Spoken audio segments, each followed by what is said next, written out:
Testing, testing, testing. If you've come across this part two book, I'm assuming that something in part one sparked your interest. I'll give a brief recap of what we covered in the audiobook, the ebook, and the workbook in part one.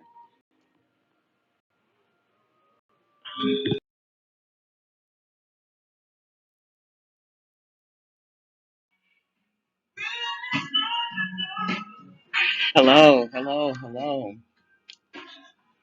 Glad you're back. Glad you're back. Um, Yesterday, well, let me start out.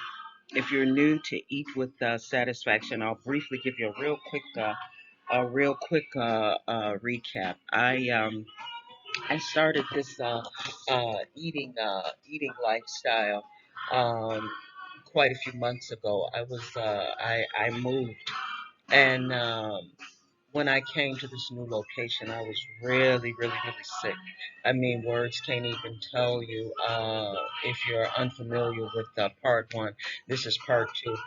I words can't tell you how sick I was. I literally would have energy drinks lined up, one after the other, because I literally was reduced to 18 to 19 hours in a recliner. I had maybe 4 or 5 hours of mobility, and that included your bathroom breaks and what have you. And I'm not exaggerating. That's just how bad it was. I needed energy drinks just to be able to regularly get to the bathroom, and it was hard. It was really, really hard. And I'm gonna speed up a little bit. I had gotten so large. I still have a long way to go, a lot of weight to lose. But nevertheless, when I first got to this location, because in my previous location, my mirror was such that it basically gave me a head to shoulder shot. So I allowed myself to be comfortable, not really knowing what the bottom part of my body looked like. Well, fast forward, when I got to my new location that was already furnished, the mirrors were almost floor length. So I got a chance to see just how large I had become. To give you a kind of visual of just how large I had gotten, I had purchased two t-shirts because I was almost busting out of my pants, which were plus, plus, plus, plus, plus. Uh, uh, the largest size that I could get. And my pants is what I had. And I was about to bust out of those. And anyway, I had gotten two t-shirts, and I said I'd just make them interchangeable and, just use those as my way to make it through until I could. I don't even know why at that time I was thinking that a change was coming, but lo and behold, a change did come. But nevertheless, the t-shirts, they were so large in size that if I split the t-shirts down the side, they could easily be the circumference of a baby crib or a twin size bed. That's in width, not so much in length. And anyway, needless to say, couple that new awareness with the fact that I was just so sick. It was supposed to be a cold, but I don't know what that was. I hadn't had a cold in maybe 10 or 15 years, and this was just something that was just off the charts. I really, looking back on it now, I don't know what that was. But at any rate, let me speed forward a little bit. A loved one started a diet, and I've tried so many diets. If you got a hold to part one, I mean, I tried French fry diet, soup diets, you name the diet, and the chances are I've tried it. So, not feeling good, sick beyond measure. I'm not looking forward to a diet in any way, any shape, form, or fashion. But my loved one got my interest because within 2 days she started losing weight.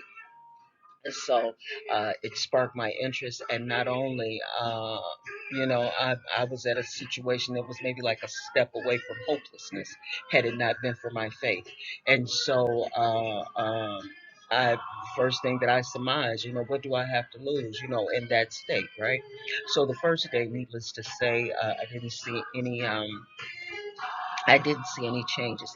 The second day, I saw a tiny, tiny spark of change in terms of my energy. No weight loss, none of the other things, but I started feeling a little better. And I also, like I say, my energy level changed. Just a tiny, tiny, tiny, almost microscopic bit. But who out there can agree when you're sick and you don't feel good and you got health problems and this that and the other, even a tiny spark gives you hope. So I jumped on board with this new diet, and after 2 days, like I say, I could see um, small, tiny results. By the time that I had stuck with the diet for a week, I could see change. I could see change in my energy, and it was coincidental or maybe just in my mind. It was real change, tiny, of course, but nevertheless, it was change in my energy, change in my feeling better. The cold was now gone, and I couldn't understand, So now I want to know what's causing this change because, like I said before, you named the diet and I've tried it. So for something to come in and not only make me feel better, but also give me these tiny sparks of change, I'm ready. I'm on board, and I want to know, and I want to go further and further. Well, needless to say, the diet was composed of basically taking all of the sugar out, low carbs, and lowering the caloric content. Or you say most of the diets are pretty much like that, but it was the sugar component for me. And as I iterated in part one, I'll reiterate it here. I started this audiobook, ebook, and workbook series. I'm hoping to go up to 20 because there's so little that I know, and I'm ever learning. So it's going to take about that and then some. But nevertheless, I realized that you know sugar was really for some individuals sugar may not be that bad, but sugar was really, really, really doing a number on my health and on me, period. And so taking that sugar out of my diet, I never would have I never would have imagined that it would have yielded such solutions and results. As I mentioned in one, I'll reiterate that as well. I literally could eat, and I'm not over exaggerating. I literally could eat uh, uh, the accumulation of meals that would be, regular sized portions, of course, that could have fed 4 people in the course of the day. And I'm not exaggerating. That's just how much I was consuming. And yet, at the end of the day, I was still hungry. I was consuming so much sugar. I would have a bag of a box, I'm sorry, a box of donuts. I don't know if you guys are familiar with Intamin donuts. I could have a box of donuts, yes, a box of donuts, and then a bag of cookies. And by the end of the day, I was still craving sugar. That's just how much sugar I was consuming. And not to mention, if I went in some of the stores where you could get candies and things like that for $1, dollar and 25, whatever, Dollar Tree, Family Dollar. I don't know if you have those in your area, where basically everything in the store is like $1.25 or $1. Keep in mind the box of donuts, the bag of cookies, and then if I was fortunate enough for that day to get to Family Dollar or Dollar Tree, I was consuming those little miniature Snickers or and those miniature candies. I would consume maybe about 4 or 5 of those. All of this comprised in one day. That's how much sugar I was putting in my body day in and day out. Well, not so much the candies because I couldn't get there every day, but every chance I got, please believe me. But so now let's speed forward. So now I'm into this what I called a eating lifestyle. I no longer called it a diet. I took the diet part off and I started personalizing and customizing. Why? Because I never wanted to feel the way I felt when I was consuming all that sugar, and just eating a different way. And I did that because I didn't know any better. You know what I'm saying? And so my body had started experiencing something new, and it changed my mentality. As it relates to eating, I never in my wildest dreams believed that I could take a bag of chips and eat half of the bag of chips and put the other half in the freezer or whatever, and maybe eat them a little bit later. I would go through a family sized bag of chips in the course of an hour, and then regret the fact that I didn't get two bags, and to have my mentality come to a point to where I was consuming just a regular sized bag of chips and eating half of that bag.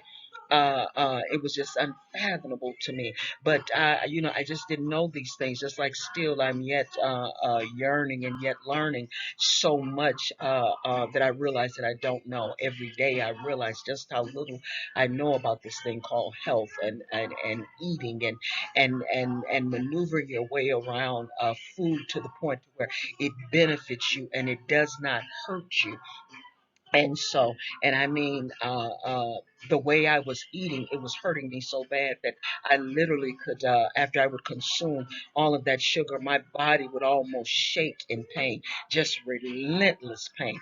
And because I did not know to connect it to, unfamiliar with health, unfamiliar with healthy eating, never even realizing that different choices could not only change my mentality, but change, my health in some way. Now I'm dealing with some other things now, excruciating pain being one of them. But can you just imagine if I was dealing with all of that along with all of that weight that I was carrying, and I still have a lot of weight to yet lose, and with that mentality. Just never in my wildest dreams would I think to search out recipes that included kale and vegetables and what have you. I prided myself on, I love French fries. Anybody that knows me, even from a child, I always loved French fries. The greasier the French fries was a thumbs up for me. That's a good French fry. It's fried in loads of oil, maybe not too much salt. Salt hasn't, thank goodness, hasn't been too much of a problem for me. But nevertheless, just coated and drenched in grease, and that was, like I say, that was a good French fry to me. Never in my wildest dream would I think that my mind would allow me to gravitate to things like kale sauteed in pecans or sauteed in walnuts and sliced carrots and teriyaki. I'm doing this thing now with kale chips. I've seen the recipes for kale chips numerous times, and I was almost like a kid. Yuck, you know what I'm saying? Because my mind and being unlearned as it relates to health, and just never even allowing myself to venture down that road because I just simply didn't know, and yet still realizing that I still know so little as it relates to health, but nevertheless taking a kale and putting a cream cheese on it. If you're complete, without dairy and what have you, there's other alternatives. You can maybe do a hummus, which maybe a chickpea hummus. You can saturate your kale in that. The trick is to saturate it because the kale can be coarse. And to saturate the kale in something that softens it, so when you introduce your seasoning, it gets absorbed a little bit more better, which gives you more flavor. Never in my wildest dreams did I think that a kale chip, massaged in cream cheese and then with just a dash of a seasoning could outdo my taste and my craving for salt and vinegar chips, Doritos, what do you call it?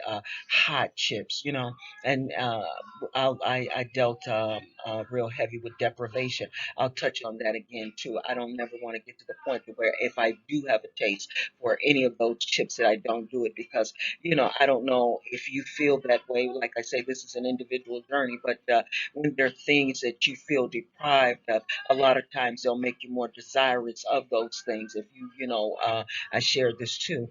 if in part one, if you go somewhere and friends and family, they're eating really scrumptious and wonderful meals, and you're sitting there, and make no mistake about it, I love salads, so this is not a dig at salads, but I'm just making a point. If you everybody's, round table, or even just sitting in the car, they're enjoying nice meals, scrumptious meals, and you're sitting there with the salad, even if it's loaded to the top. If you want to try those dishes, chances are, if you allow yourself to be deprived of that, you'll find yourself a week later, maybe, I'm only speaking of myself, maybe a month later, I really would have liked to have tried that, or still wanting at that particular day to try that. I'd rather just go on and partake in whatever dish or whatever that's there on the menu that I want to try, and then get right back to the eating lifestyle, because it's a lifestyle. It's not a diet. And well, at least for me, I believe that the reason why a lot of diets didn't work for me, because they were temporary. I'm not going to eat a spoonful of food for the rest of my life. I love food. That's just not going to work for me. And any diet geared in that fashion is going to be an immediate failure for me. But yet, when I can customize something to my lifestyle, when I can eat until I'm satisfied, being satiated without, the harshness of the food or foods that aren't good for me.